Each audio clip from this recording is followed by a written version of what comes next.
The pressure is on this season, not just for the Tigers to finish above 500 for the very first time, but for us to take that next step forward and to make the playoffs.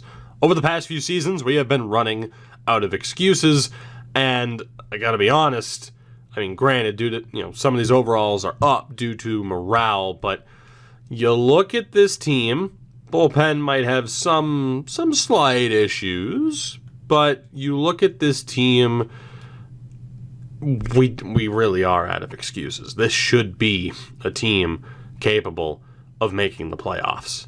And hopefully, ultimately, they do. And also, I should mention, I'm happy to see that people weren't so upset about the extra Rule 5 pick. That's pretty nice. We're going to get down to business today, although admittedly, I am going to stay live pretty much for the entire episode, and we will slowly but surely make our way to the draft because I absolutely want to keep an eye out on this team as we move forward. So I'd say skip a couple of minutes ahead if you don't care much to see the scouting process and just want to see how this team is looking as we make our way to the All-Star break. But for the rest of you, hopefully we get to see those early signs in the beginning stages of the series or of the season that things are turning around for us in this series and that we are, that much closer to finally being to where we want to be. As we start off with consecutive wins against the Blue Jays, not a bad way to go about things. There might actually be some more pitchers available this year than there usually are as we take that series against Toronto.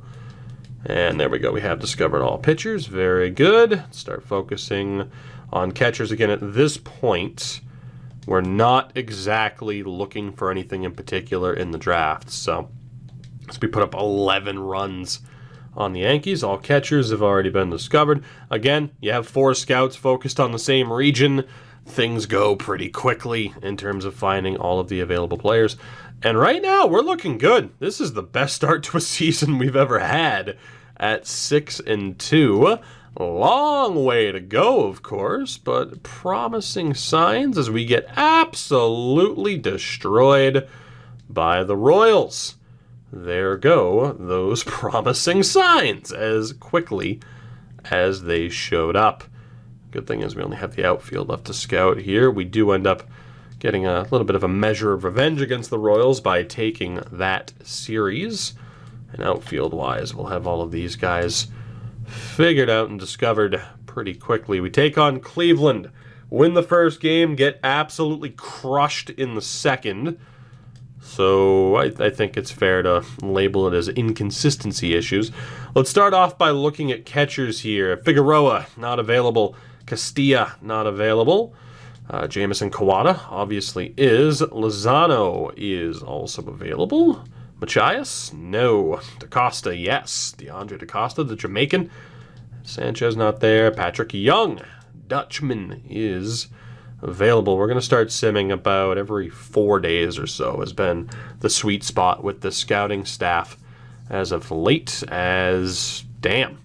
I read that as Zach Greinke, and I'm like, how the hell is he still in the league? He's not at this point in 2029.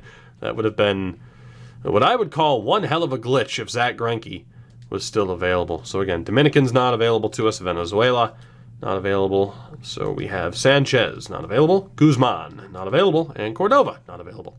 First baseman, Munoz, the Cuban, not available to us. Nor is Rodriguez or Lou Geronimo.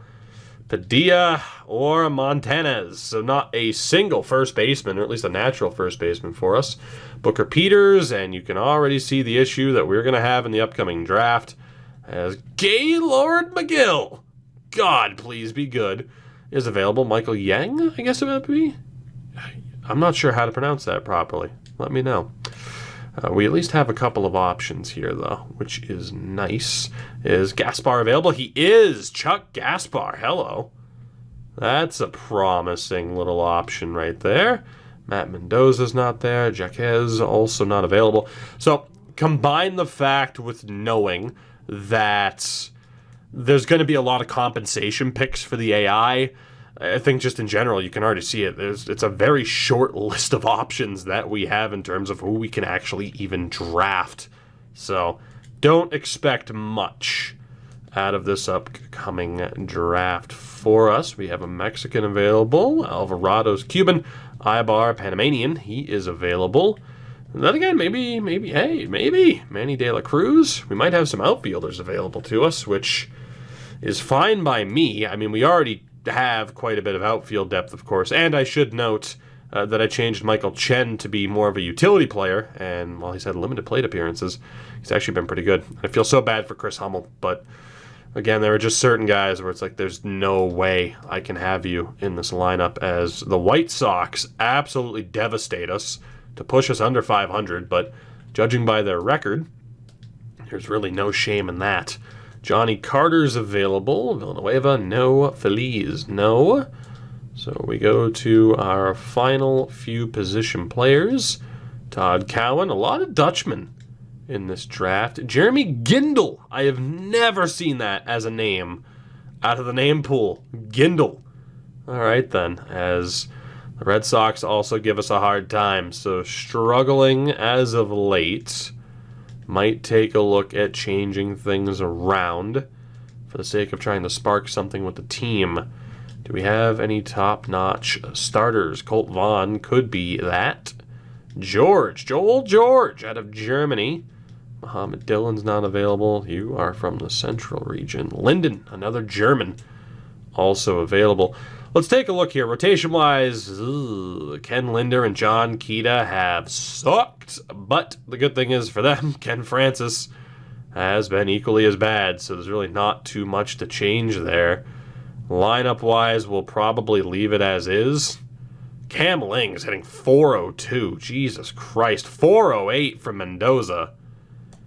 I think we'll just leave it as is. Things are looking relatively okay, as we get to take on the White Sox again. And we actually fared relatively well, but we are 2 games under 500 at this point. We'll just sort by the international region here. It's easier to look this way instead of scrolling through everything. Coleman Tachiki is available. Another Jamaican, Harvey Perazo. We actually didn't get full information on Colt Vaughn, so you know what, we'll sim another day, and the AI should automatically reassign who they're looking at. Nice 3-game winning streak. And who else do we have for starters? Taking a look. Please let there be some people. So Tachiki we got to still look at. Perazo we'll still look at. We're having a rough time in terms of finalizing the reports on these guys. Jeff Rodney is also available. I could have sworn with, not with all of them, that I accidentally changed it before they were finalized. Maybe I did. As we'll take a look again. So none of you guys were available. Yes, see, with Rodney, it was 4 days and we still don't have a complete report. That's a little bit bizarre. William Chen, we do have quite a few starters available to us, though, so that's good. I mean, if we're going to get shortchanged on position players, at least give me options. Actually, never mind. That ran out much faster than I thought it would. At least give us options to pick up pitching-wise. But like I said, those options ran out pretty damn quickly. There is not a single closer available to us, but there is an Australian reliever, William Gonzalez. Let's start going every 5 days just to make sure we get the full report, as we're hanging in there 3 games above 500. Like I said, that's the bare minimum at this point. We need to make the playoffs this year, please. Some sign of hope and progress would be great. Again, getting over 500, that's a sign of progress, but we're aiming for more than just the bare minimum with this team. As, well, Houston must have been stealing signs again. We're back to 500, 23 wins, 23 losses. And how far down does this list go? Not very. Steve Hernandez, Billy Kelly out of Venezuela. Gotta love accurate name pools. As I think, outside of Caden Nielsen, we are out of options. Jack Morris out of the frickin' Dominican. Yep, we're out of options. So we are good to skip ahead to the draft. Obviously, I do not want a trade offer. Hopefully, We're 10 days out, we'll be over 500, but right now we're slipping up again.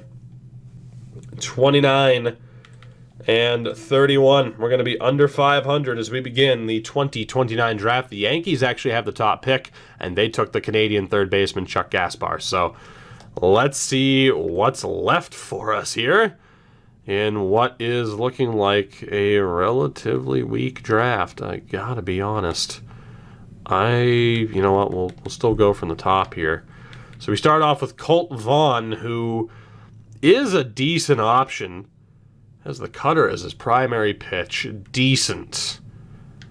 What about Michael Young? I'm not sure what it would be. I mean, he's not 4 years out, and he's obviously defensive first, which isn't the worst thing in the world. Patrick Young. What about De La Cruz? Nothing too special. Lionel Tyson. If the fielding was a little bit better, he would be can't miss. Johnny Carter, it's not really there. Gaylord McGill. God, please be available, even though you don't look like you're that good.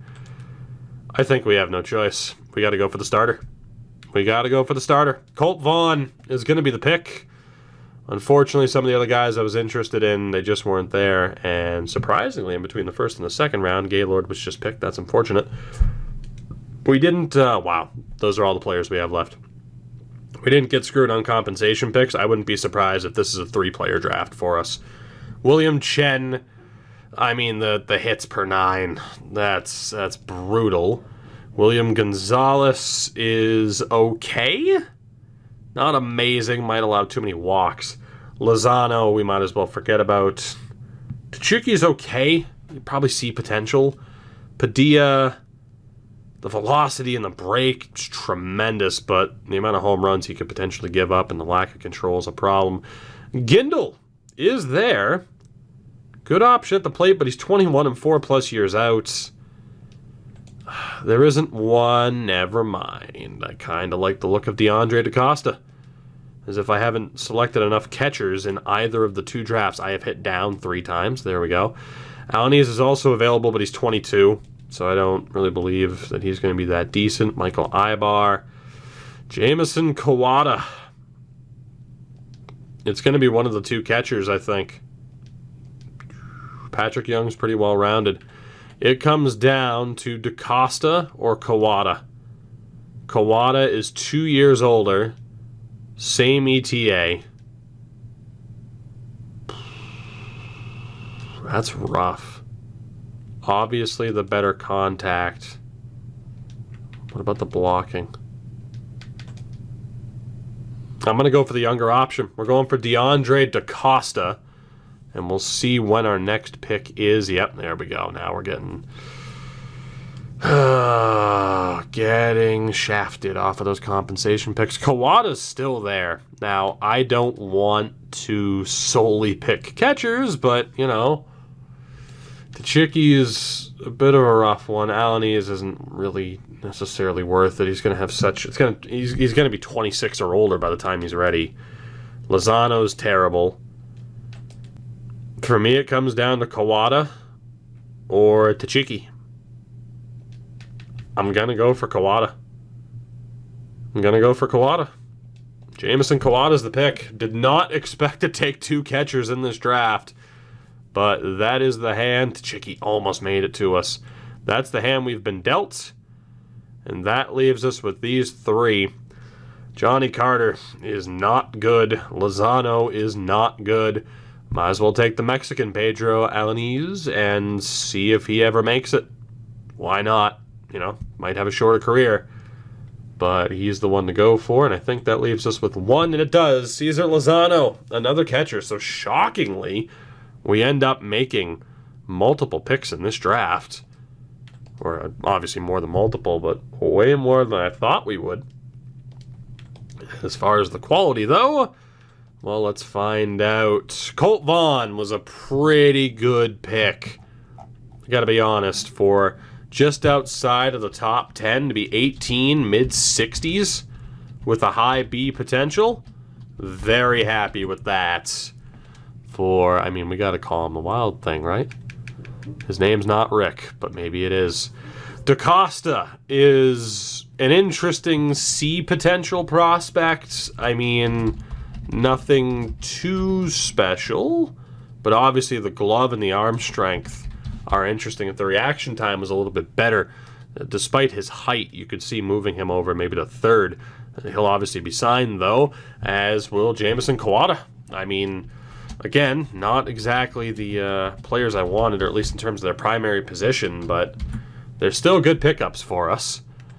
And unfortunately, Pedro, we kind of knew wasn't going to be good, and he's not. He can't really field. The power is a bit low. I'm still going to sign him. The D potential really hurts, but I am actually still going to sign him just to help fill out the roster, or I can hit the wrong button.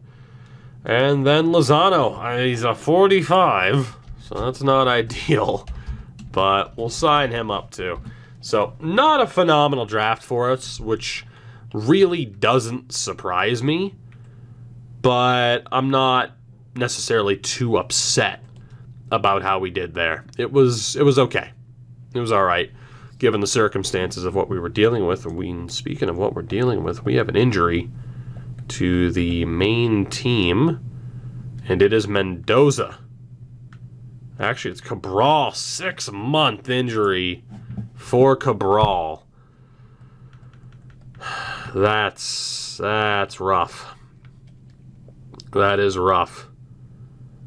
So, you know what? I will let the AI decide between Maciel, Mares, Hummel. Hopefully it keeps everybody in a good spot. Let's keep simming to the All-Star break, but that's a pretty rough injury to deal with, as we do very well against Kansas City to take 2 out of 3. And we have another injury, apparently, as we lose that series to Cleveland. Split 2 against Pittsburgh before beating Cleveland in a best-of-3. We've beaten Texas. We are dealing with 1,000 injuries here as we head towards the All-Star break, and we stay above 500. The answer will be decided by this game against the Red Sox, and indeed, we stay above 500. So we're on pace to be where we want to be as you get a look at who is in the home run derby this year, including a monster in the form of Ray Gehrig for the Rockies. We'll see who made the All-Star game. Take a quick look at our team stats because we might change some things around. But let's see who made the All-Star game this year for the Tigers. We start off with Alan Boykin. Alan Boykin, the 25-year-old. Not bad. 10-4 record. 2.41 ERA, which is the second lowest number amongst the guys at the top of the list. Then we get to Gerald Short. Good old Gerald. Good old Gerald. Not bad. 104 whip. Damn. 77 innings for him already this season as well. 1.2 WAR thus far in the season. Straight threes for the FIP. Gerald having a damn good season. Eric Encarnacion makes it again to the surprise of absolutely nobody. What's his career WAR at this point? 3.5. That is much lower than I thought it would be, actually. I mean, it's not that bad, but yeah, he's phenomenal. Of course he is. And for position players, did we have anybody? They'd be on the bench if we did. No. All pitchers. All pitchers for us this year. 3 representatives. Let's go ahead and sim the All-Star game. The NL wins it. And I want to take a look at the injury report here. Cabral still out for 6 months. Jeff Mendoza also out for a little bit. Cabral was doing phenomenally well. 10 home runs through 52 games, 28 RBI. Maybe not phenomenally well, but an 889 OPS. I can't really complain. Yeah, I can't really complain, man. He was doing pretty damn well. And then Jeff Mendoza with that 951 OPS. Those are 2 big losses to the lineup, but we do have the depth in the outfield to overcome it. Now, pitching-wise, so John Keita sucks. So we're going to swap him and Ken Francis. John Keita is abysmal. Absolutely abysmal. Ken Linder, I hate to tell you, I know you're doing pretty well, but yeah, Alan Boykin's going to be running as the ace. And you're going to be dropped to 4th in the rotation coming out of the break. As the rest of the pen, I mean, Colt Vaughn's ERA is pretty damn rough. So, hate to see that. But overall, not too upset about what I'm seeing there. It actually moves Ernie Christiansen to the bench, which I like Charley Mares, but no. I like Charley Mares a lot, but no. We'll be making those changes. So I think we're good. I mean, again, we're still dealing with a lot of injuries, but we'll see how it goes over the back half of the season. I mean, if we stay on this pace, maybe, just maybe. I mean, we're 16 games back of the White Sox, but 3 games back in the wild card. I don't expect us to win the division. Winning the wild card, though, I'd like to think that's more than possible, although we have been trash through the month of July. And that very well could cost us a playoff spot, because we're going to have to be very, very good moving forward. 3 games against Texas, we win the series. 3 games against the White Sox, we lose 2 out of 3. 4 games against the Royals, we split it. 3 games against Seattle, we win it. 3 games against Tampa, we win it, so back to 3 games under.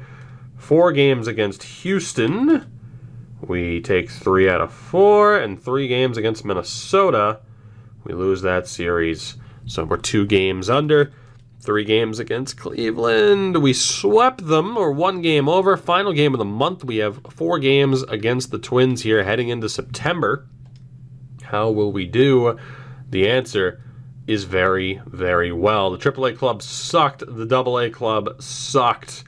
But right now, we're 3 games over 500. We are currently 19 games back of the White Sox, but 4 games out of the wild card. Will we be able to make it? That is the million-dollar question now, isn't it? Will we be able to get the job done? I'm going to trust the AI to handle everything, get the best players in the best position. 3 games against Kansas City, we lose. 3 games against Oakland, we sweep them. 5 games over. 3-game series here against a struggling New York team. They win that. 4 games against Baltimore. We win 3 out of 4. 78 and 72. We are that close to securing an over 500 record. We are a game and a half out of the wild card. We're the only team at this point that can pressure the Rangers or the Twins. The Indians are out of it. So this is it. It's up to us to get the job done. We have 3 games against Cleveland. We get swept, and that probably just sealed our fate. Oh my God. We're 3 games back. I can't believe we just that quickly. It's like, hey, we have hope. Nope. You don't. We play the White Sox. We lose 2 out of 3. 6 games left, 3 against Minnesota. We're 4 games out, and I'm pretty sure we just choked. 3 games against the Twins, we just choked. And we might not even finish above 500. We're at least finishing at 500. For the first time, we finished over 500 on a season, but at 82 and 80, we end the year on a down note because we choked. We should have been able to snag a wild card spot. Again, I don't care what their rankings show. Those are bullshit. 5 games out of the wild card. We fall short again. Ken Linder, just not what we needed. Jed Jordan was okay. Lewis Thorpe, John Keita, meh. Maybe trusting the AI to handle it wasn't great because we lost Alan Boykin, but regardless, I mean, it just wasn't what we needed. It really wasn't. Scottie Valentine only hit 253. You can already see it with, I mean, again, batting averages and everything. I know I'm not looking at all the numbers for everybody, but the reason for that is I don't even want to look at this team right now. I don't even want to look at this team. You know, I can admit maybe the hands-off approach, just to trust the AI to put people in the best position, Could have cost us, but we were struggling before that tactic, in the All-Star game and before and after. I'm actually gonna end it there. I'm speechless. When the hell are these players finally gonna live up to their potential and sneak into a playoff spot? You can't tell me that some of these teams that may have made the playoffs are significantly better than us. I don't believe it. How quickly the optimism can die.